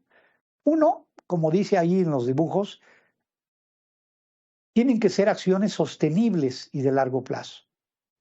Tienen que buscar la protección de las familias más vulnerables. Las estrategias tienen que disminuir las desigualdades, porque hay familias que sí pueden hacer todo esto, o hay comunidades o municipios que tienen todas las herramientas para esto, ¿verdad? Hay que tener en cuenta la salud de las madres gestantes y trabajar con mucha fuerza en la formación docente de los maestros, las herramientas que tienen, sobre todo los de educación inicial y los de educación preescolar. Atender a esta niñez con diferencias y crear capacidades territoriales, porque si todos creemos que los problemas suben y llegan a la capital de Guanajuato y van a bajar y van a llegar a San Luis de la Paz y a los municipios, así no funcionan las estrategias. Tienen que crearse capacidades territoriales y hay que fortalecer espacios de acompañamiento sociofamiliar y descentralizar esta política pública. Algunas claves que están bajo nuestro alcance, ya no me voy a detener mucho porque el tiempo, por lo menos para que podamos, si hay algunas dudas, dialogar. Las que están a nuestro alcance muchas veces, la estimulación, las herramientas del compromiso parental, el hablar, el jugar, el leer, el cantar y el amar, no creo que sea gran presupuesto que promovamos que se haga en todas las familias. Y todos, iglesia, sociedad civil, funcionarios, deberíamos estar interactuando en ese sentido de que esto ayuda, platica, escucha, date tiempo, que la tele no absorba, que los paseos a los centros comerciales no sean el paseo, ¿verdad? Llévalo a un parque, juega, usa pelotas, etcétera. Es un ejercicio, dijéramos, importante en materia de estimulación, ¿no? Las actividades también culturales, ¿no? ¿Verdad? Que ayudan a conectar a las personas con tradiciones y con formas también. Hay que usar lo que culturalmente las poblaciones tengan, ¿no? Esas interacciones con actividades generan habilidades cognitivas y socioemocionales. Evitar el estrés tóxico. Por supuesto que hay ciertos tipos de estrés que son controlables, ¿no? Por ejemplo, este tema de que los niños quieren satisfacción inmediata y quiero este juguete, el tema, bueno, hay que tratar de ver cómo se mantiene. Pero el que es tóxico, recursivo y no entiende una salida, efectivamente, pues termina en violencia, en maltrato y en prácticas parentales llamadas hostiles, que hay que identificarlas, porque no ayudan. Inclusive, el tema es que muchas veces los docentes dicen, no, es que a mí los niños ya me llegan así. Si usted la detecta, pues avise a la autoridad competente que ese niño está llegando con problemas no solamente físicos, sino socioemocionales, ¿verdad? El aprendizaje temprano, ¿verdad?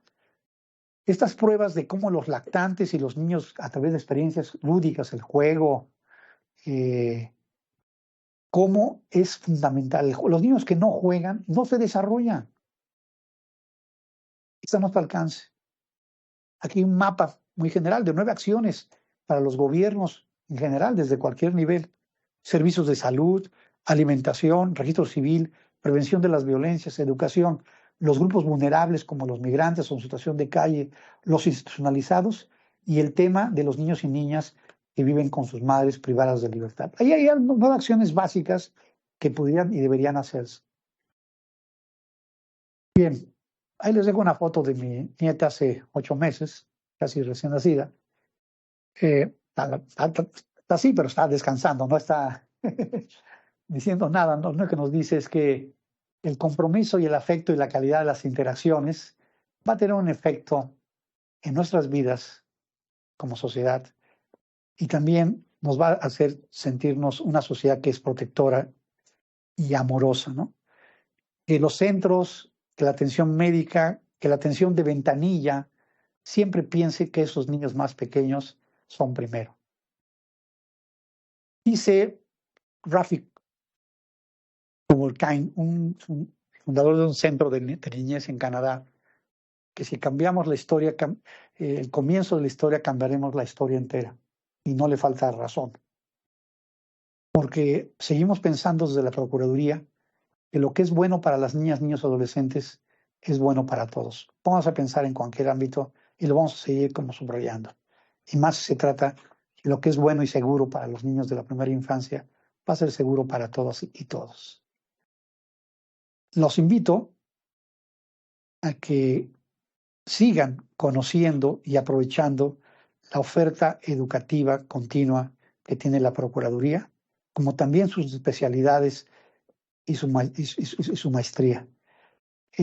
Estos niveles de formación van a ser sustantivos. Si no conocemos, si no nos capacitamos, va a ser muy difícil. Vamos a seguir siempre como por encimita el conocimiento. Esa era la intención de la plática. Y aquí nos tienen también. Visítenos cuando puedan. De acuerdo a nuestras capacidades, estaremos en la mejor disposición de dialogar con ustedes cualquier iniciativa y cualquier proyecto. Quedo en estos minutos que me quedan, poder escuchar algunas preguntas, algunas cosas que puedan ser de utilidad, como dudas que hayan quedado. Por mi parte, les agradezco la atención. Fíjense, ahí en términos de bibliografía, lean la Estrategia Nacional de Primera Infancia. Se encuentra, si ustedes googlean Estrategia Nacional, la van a encontrar. Entren al portal del Pacto por la Primera Infancia y van a encontrar los textos de Heckman, algunos de ellos traducidos al español, inclusive las conferencias que dictó en México. Y pueden también encontrar en el sitio de UNICEF lo que tiene que ver con los informes sobre primera infancia en México o la parte del marco de el cuidado cariñoso y sensible, ¿no? Hay experiencias. Y en algunos portales van a encontrar pues, la estrategia Chile Crece Contigo y otros países también como referencia. Me gustaría regresar un poquito, si me permiten, a revisar algunas cosas que sé por contacto con colegas de otras entidades y de otras instituciones y de sociedad civil que se están haciendo. El pacto, junto con algunas áreas, constituyó una plataforma que le llama caja de herramientas. Esta caja de herramientas para la implementación territorial de la primera infancia contiene herramientas diagnósticas, contiene herramientas de implementación para saber cómo nos encontramos en un municipio determinado y poder trabajar de manera colegiada con las autoridades que deben estar involucradas a nivel territorial en la implementación de esa estrategia. El director o la directora del preescolar, el regidor de educación, el regidor de salud, los responsables de los centros médicos. Y cuando uno aplica esta herramienta, esa la pueden encontrar en la página del Pacto por la Primera Infancia, se van a dar cuenta cómo hay un primer esfuerzo de colocar de una política pública nacional y que ha sido adoptada también en el CIPINA de Guanajuato, se puede implementar también sectorialmente o territorialmente. Entonces, esta herramienta de la caja de herramientas tiene también herramientas pedagógicas y de formación e información que ayudan a los servidores públicos en un determinado territorio o con un determinado tema a poder tener el abordaje diagnóstico y el abordaje instrumental para ir avanzando en las intervenciones de la primera infancia. Creo que esto es útil porque muchas veces las políticas públicas se quedan a nivel programático o algunas pasan a algún tipo de programas y el tema es como las conexiones neuronales. ¿Cómo conectamos, dijéramos, la acción del cuidado cariñoso, de la crianza positiva, con ciertos programas gubernamentales en materia de familias que están viviendo un estrés complejo, con la deserción escolar o con los temas de madres que no acuden a las consultas, etcétera. Si tenemos en el centro el interés superior y sabemos las consecuencias de acciones, hay veces que hay que comenzar con el primer paso. Tomemos a nivel local, a nivel municipal, 4 opciones y evaluémoslas cómo nos fue colaborando con sociedad civil también local. En casi todos los municipios hay gente que se dedica de manera altruista también a colaborar. Si todos dijéramos, a ver, estos 3 meses vamos a dedicarlo al tema y al cuidado de las mamás en sus consultas, que vayan. ¿Ustedes no creen que cambiaríamos si todos le echáramos montón a una práctica de no ir a las consultas a ir? Claro, tenemos que coordinarnos con el sector médico, porque no se trata de un día hacer un tapón ahí donde haya colas enormes, ¿verdad? Pero si se hace una acción concertada y combinada, y además se usan herramientas, oiga, es que no tenemos recursos. Hombre, el perifoneo comunitario no es un tema que cueste demasiado, ¿no? O el que convenzamos al señor cura que en su misa del domingo nos diga, oigan, jueguen con sus hijos, vayan al parque, dejen una hora de televisión y pónganse a jugar con ellos. ¿No creen ustedes que algo cambiaríamos? Pues eso es la Estrategia Nacional de Primera Infancia, es activar acciones de manera coordinada con otros para impactar directamente en la vida de estos pequeños y las familias. Desde eso se trata. No esperemos que las soluciones bajen así. Bajaron como un platillo con todos los recursos, todas las herramientas y todo el personal capacitado. No siempre es así. Más bien, nunca es así. La invitación es a que logremos esto de otra manera. Pues ese era mi comentario final. Recuerden, si son tan amables de regalarnos su evaluación para mejorar estos cursos. Además, junto con eso les viene su constancia. Ganan ustedes y ganamos nosotros. No me queda más que agradecerles su atención, el tiempo, al equipo que está siempre detrás, a mis colegas del área de niñas, adolescentes de la Procuraduría, a toda la coordinación de educación y a la gente de informática por esta plataforma nueva que tenemos, y a todas y todos ustedes por el interés, el tiempo, y porque si nosotros logramos cambiar la vida de las personas desde pequeños, cambiaremos realmente el mundo. Muchas gracias. Que tengan una excelente tarde. Agradecemos al maestro Daniel Ponce Vázquez por su brillante ponencia. Muchísimas gracias a todas y todos.